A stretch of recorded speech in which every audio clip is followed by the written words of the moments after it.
আইবাস plus plus পরিচিতিতে আপনাকে স্বাগতম।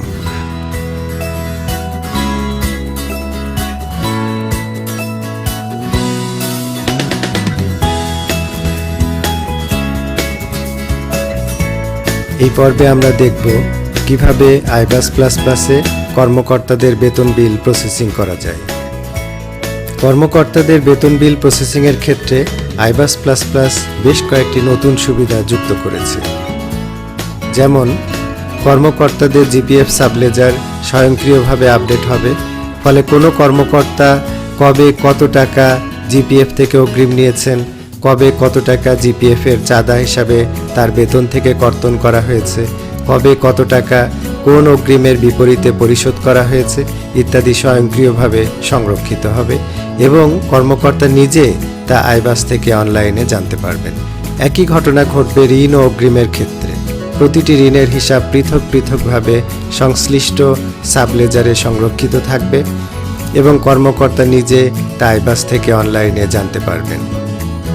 আইবাস plus plus যেহেতু একটি সেন্ট্রালাইজ সিস্টেম, তাই এলপিসির আর প্রয়োজন হবে না।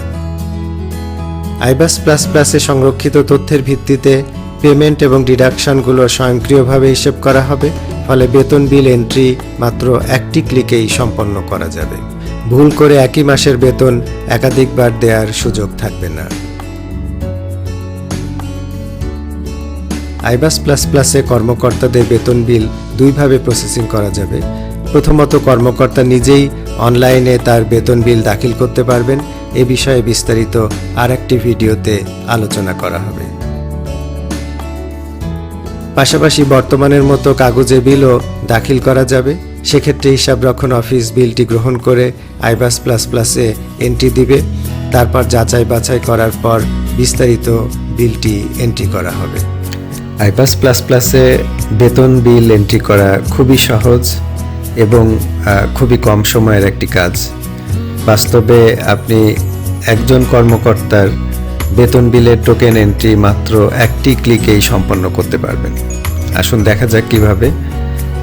আপনি লগ ইন করার পর অ্যাকাউন্টিং ট্রানজ্যাকশন মেনুতে যাবেন। তার আন্ডারে যে টোকেন মেনু আছে, সেই টোকেন মেনুতে গেলে এখানে দুটো সাব মেনু আছে। একটা হলো token entry for pay bill, আর একটা হলো শুধু টোকেন এন্ট্রি, মানে পে বিল ছাড়া অন্যান্য সকল token entry. Token entry for pay বিলের মাধ্যমে আপনি অফিসারদের বেতন বিলের টোকেন এন্ট্রি করতে পারবেন। এখানে ক্লিক করলে সংশ্লিষ্ট স্ক্রিনটি আসবে। উপরে আপনি যে সিও বা ডিও বা ইওতে কাজ করছেন সেটি দেখাবে। তার নিচে সৃষ্ট মন্ত্রণালয়গুলোর তালিকা দেখা যাবে। সিওগুলোর ক্ষেত্রে ওই মন্ত্রণালয়, যে মন্ত্রণালয়ের সিও তার নাম আসবে। পাশাপাশি আপনার অর্থ বিভাগের ফাইন্যান্স ডিভিশনের তালিকা আসবে, যেহেতু সিওর নিজের কর্মকর্তারা ফাইন্যান্স ডিভিশনের কোড থেকে বেতন নিয়ে থাকেন।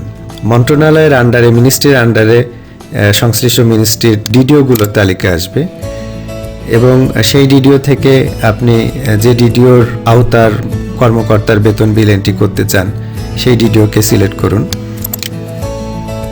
উক্ত ডিডিওর সাথে সংশ্লিষ্ট যে অফিস রয়েছে সে অফিসের কোড এবং নাম আসবে। এখানে একটা জিনিস লক্ষ্য করুন যে প্রচলিত যে কোড আছে তার সাথে 4টা নতুন ডিজিট যুক্ত করা হয়েছে। এটা মূলত নতুন ক্লাসিফিকেশনকে সামনে রেখেই এই কাজটি করা হয়েছে। আর এর আরেকটি উদ্দেশ্য আছে, সেটা হলো যে এই যে বর্তমানে মন্ত্রণালয় এবং অধিদপ্তর, দপ্তর এগুলো আইডেন্টিফাই করার জন্য যে 8টা ডিজিটের কোড রয়েছে, সেই কোড দিয়ে কিন্তু একটা ফিল্ড অফিস, মাঠ পর্যায়ের অফিস পর্যন্ত আইডেন্টিফাই করা যায় না। নতুন ক্লাসিফিকেশনে এই 4 ডিজিট যোগ করা হয়েছে, যোগ করে ফিল্ড অফিসটাকে আইডেন্টিফাই করার ব্যবস্থা করা হয়েছে। এখানে document type pay bill for officer, এটা অটোমেটিক্যালি সিলেক্টেড থাকবে। পে টাইপও অফিসার অটোমেটিক্যালি সিলেক্টেড থাকবে। ফিসক্যাল ইয়ার, যে ফিসক্যাল ইয়ার ওপেন রয়েছে সেগুলোর তালিকা আপনি পাবেন। মান্থ অফ স্যালারি, এই তালিকায় আপনি যে মাসের বেতন দিচ্ছেন সেই মাসটি সিলেক্ট করতে হবে। উক্ত কর্মকর্তার আপনি যখন অক্টোবর মাসের শেষে বেতন দেন তখন কিন্তু অক্টোবর মাসের বেতন দেন, যদিও সেটা হিসাবভুক্ত হয় নভেম্বরে। ফলে এখানে অক্টোবর মাসটি সিলেক্ট করতে হবে। আর এখানে কনসার্ন সেকশন, কোন সেকশন এই বিলটা অ্যাপ্রুভ করবে সেইটি আপনি এখান থেকে সিলেক্ট করবেন। এখানে গো প্রেস করলে উক্ত ডিডিওর আওতাভুক্ত যত কর্মকর্তা আছে সবার তালিকা এখানে চলে আসবে এবং দেখুন তালিকার পাশাপাশি সাথে ওই নেট অ্যামাউন্ট অটোমেটিক ক্যালকুলেটেড হয়ে চলে আসবে। ফলে আপনাকে আর কোনো কিছু এখানে এন্ট্রি করতে হচ্ছে না এবং এই এন্ট্রি করতে গিয়ে যে ভুল হয়ে যায়, একজনের বেতন আরেকজনের ইসে চলে যায়, সেগুলো সুযোগ আর থাকছে না। এক একটা পাতায় 50টা করে অফিসারের তালিকা আসবে এবং এটা অ্যালফাবেটিক্যালি সর্টেড। যদি আপনার ওই সংশ্লিষ্ট অফিসারটা প্রথম পাতায় না পান তাহলে এখানে দ্বিতীয় বা তৃতীয় সংশ্লিষ্ট পাতায় চলে যাবেন। কোনো কর্মকর্তাকে খোঁজার একটা সহজ পথ আছে, সেটা হলো কন্ট্রোল F দিলে আপনি এরকম একটা পাবেন এবং সেখানে আপনি যাকে খুঁজতে চান, যেমন ধরুন আমরা নজরুল ইসলাম সাহেবকে খুঁজতে চাই, তাহলে নজরুল লিখলেন, লিখে এই যে এখানে চলে আসলো এবং এখানে দেখা যাচ্ছে যে কয়টা নজরুল আছে। যদি এখানে একাধিক নজরুল সাহেব থাকেন তাহলে একাধিক জায়গায় এইটা সিলেক্টেড হবে। তো সেখানে এই নজরুল সাহেবের ডেপুটি সেক্রেটারি এবং ওনার আইডি, এত ন্যাশনাল আইডি এখানে দেখা যাচ্ছে, আর ওনার টোটাল বেতন এখানে দেখা যাচ্ছে। এটা যদি আপনার বিলের সাথে কনফার্ম করে তাহলে আপনি সেভ প্রেস করবেন। সেভ প্রেস করলে আপনি দেখুন স্বয়ংক্রিয়ভাবে 3 নম্বর একটা টোকেন তৈরি হয়ে গেল। মানে একটা ক্লিকেই আপনি নজরুল ইসলাম সাহেবের টোকেন এন্ট্রি করে ফেললেন। এখন আসুন আমরা দেখি যে বেতন বিল কিভাবে এন্ট্রি করতে হবে। বেতন বিল এন্ট্রি করাও অনেক সহজ করা হয়েছে। আপনি বিলে ক্লিক করুন, তারপরে পে বিল এন্ট্রিতে যান, সেখানে একইভাবে সংশ্লিষ্ট মন্ত্রণালয় এবং ডিডিওটি সিলেক্ট করুন এবং তারপরে আপনি উক্ত টোকেন নাম্বার এখানে টাইপ করুন। 1 2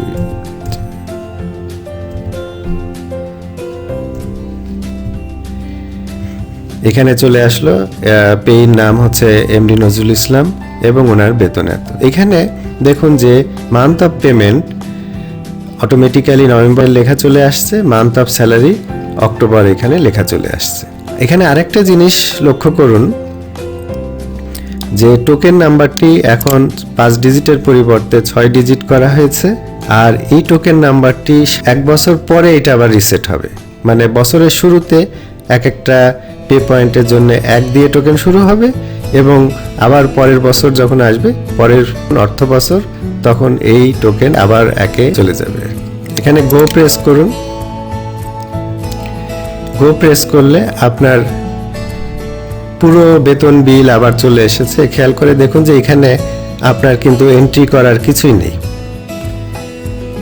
এখানে কোন কোন কোডে তার কত টাকা ডেবিট এবং ক্রেডিট। ডেবিট মানে হচ্ছে কোন কোন কোডে কত টাকা আপনি তাকে পে করবেন, আর ক্রেডিট হলো কোন কোন কোডে কত টাকা আপনি তাকে ডিডাক্ট করবেন, সেটা চলে আসছে। এবং সব নিচে এই যে একটু হাইলাইটেড অবস্থায় রয়েছে যে তাকে আপনি কত টাকা নেট পেমেন্ট করবেন। তো এই নেট পেমেন্ট আপনি এখানে দেখেন, এখানেও মাত্র একটা ক্লিক, সেভ বাটনে ক্লিক করুন, আপনার বেতন বিল এন্ট্রি হয়ে গেল।